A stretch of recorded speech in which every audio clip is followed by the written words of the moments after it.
What are muscle contractions? What benefits will each provide? Muscle contraction is the tightening, shortening, or lengthening of the muscles when you do some activity. It can happen when you hold or pick up something, or when you stretch or exercise with weights. Knowing the types of exercises available, and the benefits of each, will help ensure you build both strength and endurance. When you train, the way that the muscles contract can be classified into 3 categories.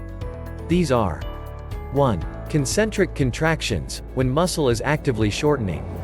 In this category, the muscles shorten while generating force. For instance, a concentric contraction of the biceps would cause the arm to bend at the elbow as the hand moves from the leg to the shoulder, a biceps curl. On the other hand, a concentric contraction of the triceps would change the angle of the joint in the opposite direction, straightening the arm and moving the hand toward the leg. What are the benefits of concentric movement training? For starters, the concentric portion of a movement lends itself to increased power, speed, and strength. However, this portion doesn't strengthen the muscles as much as the eccentric portion of a lift does. You need to create microtears in the muscle so the body can repair and rebuild even stronger than before.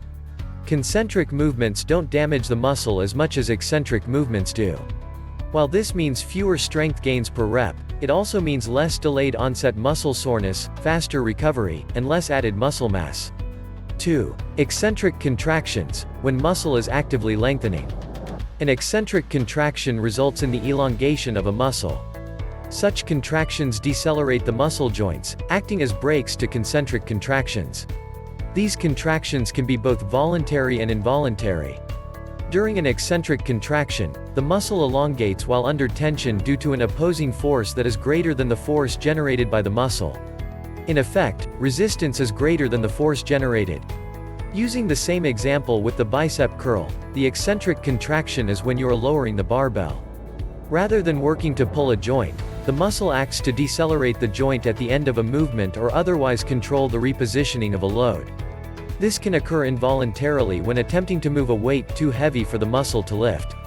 Or voluntarily, when the muscle is smoothing out a movement. What are the benefits of eccentric training? Eccentric training places a greater demand on your muscles and central nervous system, so it's going to take you longer to recover from doing eccentric movements. Eccentrics damage your muscle more than concentric movements do. In addition to strengthening your muscles, eccentric training helps strengthen your tendons and ligaments, which decreases your risk of injury. Eccentric contractions can also literally make your muscle fibers grow, making the muscle itself physically longer. Longer muscles mean greater flexibility, and greater flexibility means greater injury prevention. This is why it's so important that you do the full range of motion with every exercise that you do. 3. Isometric contractions, when muscle is actively held at a fixed length. Isometric contraction is one in which the muscle is activated, but instead of being allowed to lengthen or shorten, it is held at a constant length. An example of exercise using isometric contraction is the plank. You hold your body steady without shortening or elongating the muscle. Another great example would be a squat hold. If you've ever done one, you know how difficult they can be as time passes by.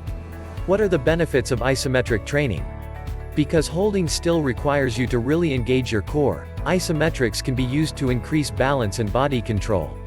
Isometrics can also help you break through a strength plateau. You're weakest in your end ranges of motion. Think about a heavy back squat, for example. Pushing the weight up from the very bottom, or the hole, is typically where most people struggle. But sitting in the bottom of your squat with a weighted barbell on your back can help you develop the strength you need to stand the weight back up and hit a new personal record. The same concept applies to push-ups or bench presses. Holding your body an inch or two above the ground during a push-up will help make the entire movement easier. While you can't only do isometrics from now on and expect to get stronger, isometrics are great for anyone trying to break through a strength plateau or improve their mobility. You should always focus on doing the 3 types of contraction. Just know that all have a different purpose, and depending on your goals, you should probably be focusing on getting stronger in the area you want to develop. How to structure your routine. When doing concentric contractions, try to be explosive in a short period of time. For example, if you are doing a push-up, when you push, do it quickly in 1 second. On the other hand, when doing the eccentric part, try to do it slowly since this will generate more time under tension. So when lowering from the push-up, Try to go down in 2 or 3 seconds. If in a plateau, add isometrics. Using the push-up as the example, if you do 10 push-ups, in the last rep, stay 10 seconds holding in the bottom part. Adding these 3 tips will help you progress faster. Try them out.